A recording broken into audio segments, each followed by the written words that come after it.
আসসালামু আলাইকুম। চতুর্থ শ্রেণীর শিক্ষার্থীরা, কেমন আছো তোমরা? আশা করছি তোমরা সবাই ভালো আছো, নিরাপদে আছো। আলহামদুলিল্লাহ, আমিও ভালো আছি।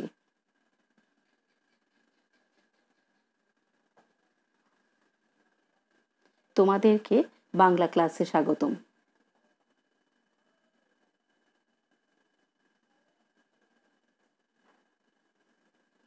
পুরো ক্লাস জুড়ে আছি আমি, তোমাদের সেলিনা মিস।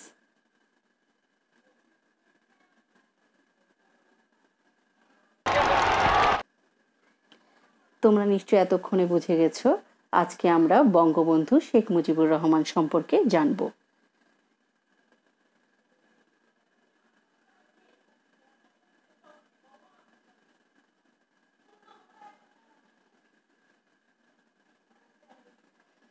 চলো তাহলে রচনার মাধ্যমে আমাদের বঙ্গবন্ধু জাতির জনক শেখ মুজিবুর রহমানকে চিনে নিই।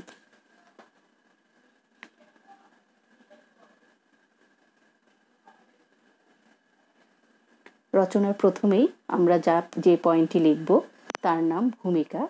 এখানে আমরা বঙ্গবন্ধু সম্পর্কে একটু সামান্য ধারণা দেব।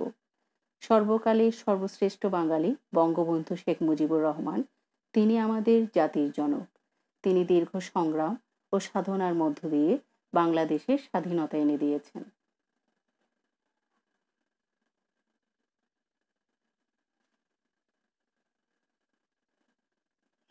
জন্ম ও বংশ পরিচয়। বঙ্গবন্ধু শেখ মুজিবুর রহমান 1920 সালের 17 মার্চ গোপালগঞ্জ জেলার টুঙ্গিপাড়া গ্রামে জন্মগ্রহণ করেন। তার পিতার নাম শেখ লুৎফুর রহমান এবং মাতার নাম সায়েরা খাতুন। শিক্ষার্থীরা, আমরা ছবিতে বঙ্গবন্ধুর পিতা এবং মাতাকে দেখতে পাচ্ছি।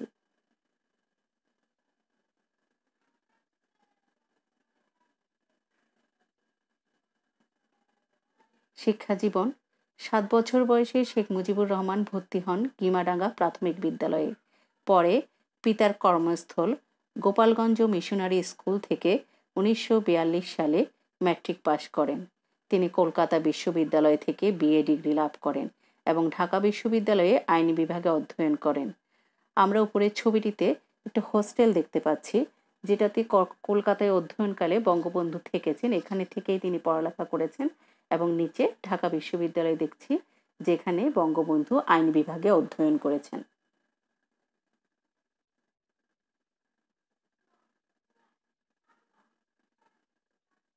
এবার জানবো বঙ্গবন্ধুর রাজনৈতিক জীবন সম্পর্কে। ছাত্র জীবন থেকেই শেখ মুজিবুর রহমান রাজনীতিতে যুক্ত হন। 1949 সালে আওয়ামী লীগ গঠিত হলে তিনি দলের যুগ্ম সম্পাদক হন। শিক্ষার্থীরা, তোমরা জানো যুগ্ম সম্পাদক হলো একটি দলে খুবই গুরুত্বপূর্ণ একটি পদ। 1954 সালে নির্বাচনে যুক্তফ্রন্ট বিজয়ী হলে শেখ মুজিবুর রহমান মন্ত্রী হন। যুক্তফ্রন্ট হলো একটি দল, তৎকালীন পাকিস্তানে একটি ক্ষমতাসীন দল মুসলিম লীগের বিরুদ্ধে অনেকগুলো দল মিলে একটি দল গঠন করা হয়। সেখানে আওয়ামী লীগ সহ আরও কয়েকটি দল ছিল, যেটির নাম একসঙ্গে বলা হলো যুক্তফ্রন্ট। সেই সময় শেখ মুজিবুর রহমান মন্ত্রী হন এবং তোমরা জানো তিনি অত্যন্ত কম বয়সী মন্ত্রী হয়েছিলেন। তখন তার বয়স ছিল মাত্র 34 বছর। তিনি 1966 সালে বাঙালির মুক্তির সনদ 6 দফা কর্মসূচি ঘোষণা করেন। এই 6 দফা কর্মসূচিতে তিনি বাঙালির বিভিন্ন রকম অধিকার আদায়ের কথা বলেন।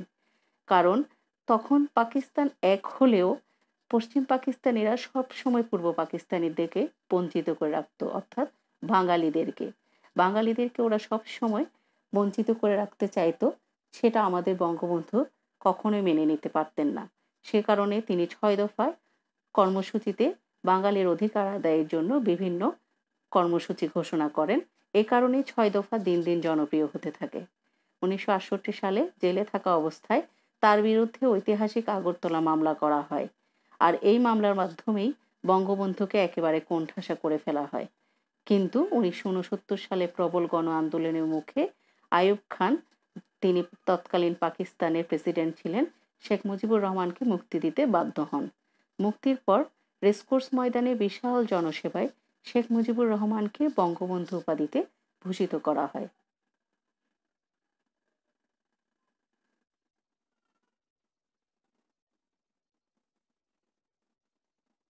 মুক্তিযুদ্ধে অবদান। আমার প্রিয় ছাত্রছাত্রীরা, তোমরা ইতিমধ্যে অনেক বই, অনেক অনুষ্ঠান এবং অনেক রকম কর্মসূচির মাধ্যমে জেনেছ মুক্তিযুদ্ধে আমাদের বঙ্গবন্ধু শেখ মুজিবুর রহমানের এক বিশাল অবদান ছিল। আমাদের মুক্তিযুদ্ধে প্রাণপুরুষ ছিলেন জাতির জনক বঙ্গবন্ধু শেখ মুজিবুর রহমান। 1970 সালে নির্বাচনে জয়লাভ করার পরেও তার হাতে ক্ষমতা হস্তান্তর করে না সরকার। 1971 সালে 7ই মার্চ এক ঐতিহাসিক ভাষণে তিনি বাঙালি জাতিকে স্বাধীনতা সংগ্রামের আহ্বান জানান। 25শে মার্চ রাতে পাকিস্তানি হানাদার বাহিনী নির্মম গণহত্যা চালায় দেশে। 25শে মার্চ মধ্যরাত শেষে অর্থাৎ 26 মার্চ প্রথম প্রহরে জাতির জনক বঙ্গবন্ধু শেখ মুজিবুর রহমান বাংলাদেশে প্রথম স্বাধীনতা ঘোষণা করেন। এই ঘোষণার পরই তাকে গ্রেফতার করে নিয়ে যাওয়া হয় কারাগারে। 9 মাস মুক্তিযুদ্ধের মধ্য দিয়ে 1971 সালে 16ই ডিসেম্বর চূড়ান্ত বিজয় অর্জন করি আমরা।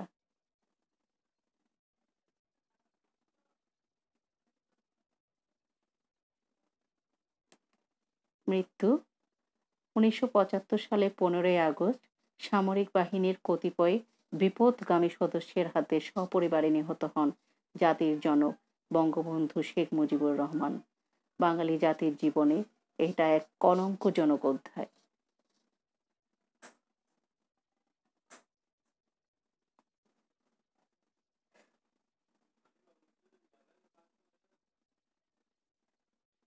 উপসংহার: বাঙালি জাতির জীবনে যে অল্প কয়েকজন মানুষ ইতিহাস সৃষ্টি করতে পেরেছেন তাদের মধ্যে প্রধানতম পুরুষ জাতির জনক বঙ্গবন্ধু শেখ মুজিবুর রহমান। এই উপসংহারের মধ্য দিয়েই আমরা রচনাটি শেষ করব। শিক্ষার্থীরা, বঙ্গবন্ধু শেখ মুজিবুর রহমান সম্পর্কে এত অল্প কথায় বলা বা বোঝানো অনেক কঠিন। আমি তোমাদেরকে বোঝার চেষ্টা করেছি স্বল্প কথায় সহজভাবে তার জীবনীকে তোমাদের সামনে তুলে ধরতে। তোমরা বড় হলে তার সম্পর্কে আরো অনেক কিছু জানতে পারবে। আমরা তাই আজকে এ পর্যন্ত শেষ করছি। তোমরা ভালো থাকবে আর বঙ্গবন্ধুর মতো নিঃস্বার্থ দেশপ্রেমিক জনদরদী মানুষ হওয়ার চেষ্টা করবে। আল্লাহ হাফেজ।